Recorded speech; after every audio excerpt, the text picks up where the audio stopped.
नमस्कार, आप देख रहे हैं खबर दशपुर में हूं आपके साथ पंकज मेनारिया। नीमच पुलिस ने अभी तक की सबसे बड़ी कार्रवाई करी है। नीमच जिले के रामपुरा के पास में गांव बरले से सटा हुआ पारला गांव में दबिश के दौरान अवैध गांजे के पौधे और अफीम के खेती पकड़ी गई है। नीमच जिले में इतनी बड़ी मात्रा में गांजे और अफीम की खेती करना, आखिर कौन है वो तस्कर जो इन सब अवैध गतिविधियों को अंजाम दे रहे थे, और इतनी बड़ी मात्रा में गांजे के पौधे और अफीम की खेती पकड़ाना, उससे पहले भी एमडी ड्रग्स नीमच पुलिस ने पकड़ी थी। तो ये अवैध गतिविधियों को कौन अंजाम दे रहा है, आखिर कौन है वो लोग जो इस नशे का कारोबार कर रहे हैं, इन्हीं सब मुद्दों पर बात करने के लिए हमारे साथ में वरिष्ठ पत्रकार विष्णु जी परिहार जुड़े हैं। इनसे हम बात करेंगे। सर, नीमच जिले में इतनी बड़ी मात्रा में आज नीमच पुलिस ने गांजे और अफीम की खेती पकड़ी, इससे पहले एमडी ड्रग्स भी पकड़ा था, तो ये शांत इलाका कहलाता है मालवा का। तो कौन वो लोग हैं जो इन अवैध गतिविधियों को अंजाम दे रहे हैं और ये कहाँ से ये हो रहा है? जी पंकज, बिल्कुल सही आपने ये बात कही है कि मालवा को शांति का टापू कहा जाता है। उसके बावजूद यहाँ पे इस तरह की अवैध गतिविधियाँ लगातार सामने आ रही है। बड़े पैमाने पर इस तरह की गतिविधियाँ यहाँ पर हो रही है। लेकिन कहीं ना कहीं हम देखते हैं कि पुलिस ने आज जो कार्रवाई की है ये इस इलाके में बड़ी इसलिए कही जाएगी कि इतनी बड़ी मात्रा में इससे पहले कभी गांजे की खेती यहाँ पे नहीं पकड़ी गई थी, और गांजे के साथ साथ यहाँ पे अफीम की खेती भी अवैध रूप से करना पाया गया है। अब बड़ा सवाल ये है कि यदि वो खेत वैध हैं, किसी के नाम पर हैं, किसी के खाते खसरे के रूप में दर्ज हैं, तो जो राजस्व का अमला होता है, ख़ासतौर से पटवारी और तहसीलदार या उनके नीचे मातहत जो अमला होता है, इनकी हम बात करें तो पटवारी की ये जिम्मेदारी बनती है किस खेत में कौन सी फसल है इसकी जानकारी वो रखे। यहाँ तक कि कई फसलों का पोर्टल पे उनको अपडेट भी करना होता है। तो क्या इतने बड़े पैमाने पर इस तरीके से खेती हो रही थी अफीम और गांजे की, क्या राजस्व अमले को नहीं पता चला होगा? ये बहुत बड़ा सवाल है। इस मामले में प्रशासन का अभी तक कोई भी स्पष्ट व्यू सामने नहीं आया है। लेकिन हाँ, पुलिस के बारे में जहाँ तक हम बात करें तो पुलिस ने, यदि ये कहा जा रहा है कि पुलिस से भी इतने लंबे समय के बाद में ये कार्रवाई की है, तो इतने बड़े पौधे हो गए तो इससे पहले क्या उनको इन्फॉर्मेशन नहीं मिली होगी? संभव है। जो अधिकारियों का कहना है कि छोटे पौधे जो होते हैं उनसे पता करना मुश्किल होता है कि किस तरह के पौधे होंगे, किस किस्म के ये पौधे होंगे। बड़े होने के बाद में स्वाभाविक रूप से उसके बारे में जिन लोगों को भी जानकारी मिली, मुखबिर तंत्र सक्रिय हुआ होगा और पौधों को पहचान करने के बाद ये इन्फॉर्मेशन पुलिस तक पहुँची और आज ये बड़ा एक्शन प्लान हुआ है। सर, अपने एक और चीज़ का बात करते हैं कि इतने बड़े पौधे हो गए, 5 खेत गांजे के और 3 अफीम के पकड़ाए हैं। पौधे इतने बड़े हो गए वहाँ पर, इनकी एक गांजे और अफीम की स्मेल भी आती है। राजस्व का अमला अगर वहाँ जाता हुआ खेतों पे, पटवारी जो स्थानीय पटवारी जो रहता है क्षेत्रीय, वो जाता हुआ खेत पे, क्या उसको इस चीज़ की जानकारी नहीं रहती है? जैसा कि हमें जो जानकारी अपने सूत्रों से मिली है और अधिकारियों ने जो बताया है, उससे ये पता चलता है कि नीमच से तकरीबन 60-65 किलोमीटर दूर रामपुरा तहसील क्षेत्र के अंतर्गत ये गांव है। पालड़ा और उसके नज़दीक बरलाई, इनके बीच में पहाड़ियाँ या ऊंची टेकरियाँ हम कह लें, उन ऊंची टेकरियों के बीच में इस तरह के ये खेत हैं जहां पर व्यक्ति की आसान पहुंच नहीं होती है। स्वाभाविक रूप से माफियाओं ने इस बात का फ़ायदा उठाया है, और चूंकि वो वन जंगली क्षेत्र वो आ जाता है तो वहाँ पर बहुत ज़्यादा आवाजाही या चहलकदमी वहाँ पे नहीं होती होगी। इस चीज़ का उन्होंने फ़ायदा उठाया है और वहाँ पे इस तरह की गतिविधि को वो अंजाम देने की फिराक में थे। अब आप ये देखिए कि आज जब ये कार्रवाई हुई है तो इसके बाद में ये बात तो तय है कि नीमच में इतना बड़ा साहस तो किया जा रहा है, तो खौफ नाम की चीज़ नहीं है, इसलिए ऐसा साहस तस्करों के द्वारा किया जा रहा है। ये अलग बात है कि पुलिस येन केन प्रकार इस तरह की चीज़ों का पर्दाफाश भी कर रही है। तो ये बड़ी बात है कि यहाँ पे लोगों में खौफ जो है वो ख़त्म है, इसलिए इतना बड़ा साहस लोग कर पा रहे हैं। सर, पिछली बार भी हमने देखा था कि पुलिस ने अवैध अफीम के पौधे पकड़े थे, पिछली बार भी पकड़े थे और उसी क्षेत्र से पकड़े थे। तो पुलिस का मुखबिर तंत्र जब पौधे बड़े हो जाते तो उसके बाद में ही काम क्यों करता है, उससे पहले काम क्यों नहीं कर पाता? नहीं, ये जैसा कि मैंने पहले भी बताया है कि मुखबिर तंत्र भी ये बताने की बराबर कोशिश करता होगा कि उनको जब इन्फॉर्मेशन मिलती है तभी वो सटीक इन्फॉर्मेशन पुलिस तक पहुंचाते हैं, और पुलिस भी ठीक इन्फॉर्मेशन की तस्दीक करने के बाद ही कोई कार्रवाई करती है। अन्यथा मान लीजिए वहाँ पौधे किसी और चीज़ के पाए जाएं और छोटे ही पौधे हों और उस समय कार्रवाई गड़बड़ा भी सकती है गलत सूचना के आधार पे। तो ये बात तो स्वाभाविक है कि पुलिस ने अपने कार्रवाई की है, ये महत्वपूर्ण है। लेकिन खेती वहाँ पे इतने लंबे समय से हुई, इतने बड़े पौधे हो गए, तब तक राजस्व अमले की निगाह वहाँ पे क्यों नहीं गई? ये ज़रूर गंभीर और बड़ा सवाल है। अब आप तस्करों के खिलाफ तो कार्रवाई कर ही रहे हैं, साथ ही साथ मुख्यमंत्री जी की मंशा ये भी है कि जहाँ गड़बड़ी करते पाए जा रहे हैं अधिकारी या कर्मचारी, वहाँ भी उन्हें बख्शा नहीं जाएगा।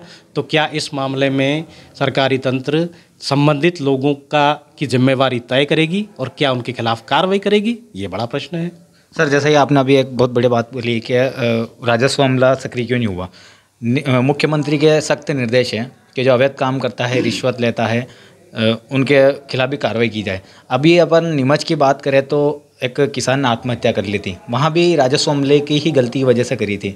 किसान के मरने के बाद में विभाग ने आनन फानन में कार्रवाई करी, उसको शासकीय रास्ता दिया गया।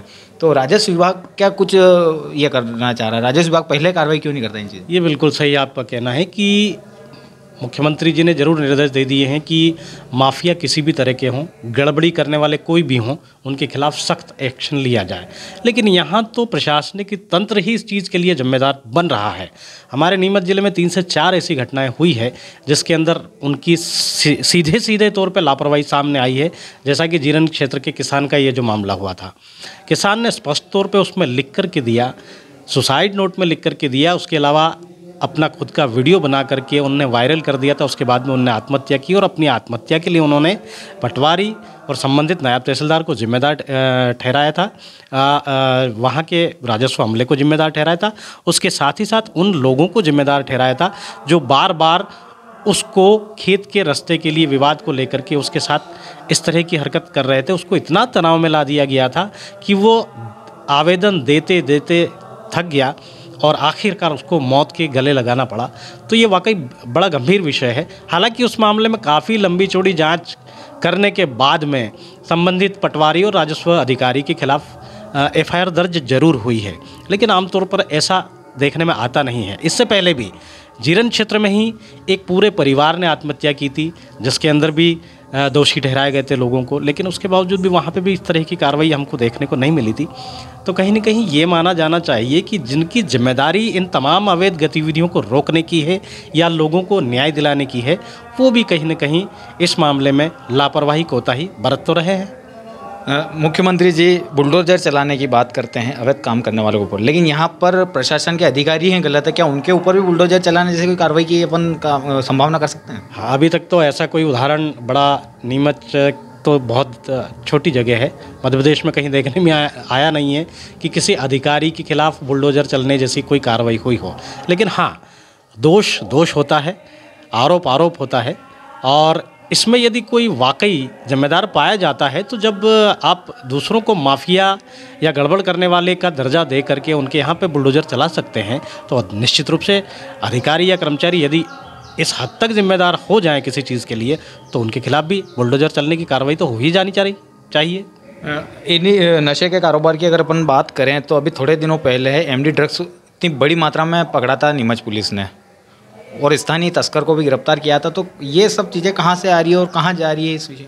पंकज जी, ये बहुत महत्वपूर्ण जानकारी है और आपके माध्यम से शेयर करना हम चाहेंगे कि उस समय जो हमें जानकारी मिली थी, नीमच में एमडी की बड़ी खेप पकड़ी थी, इसके अलावा स्मैक यहाँ पे पकड़ाई थी, और हाल ही में नारकोटिक्स ब्यूरो ने बहुत बड़े पैमाने पर एक ट्रक में 1 क्विंटल से अधिक अफीम पकड़ी है।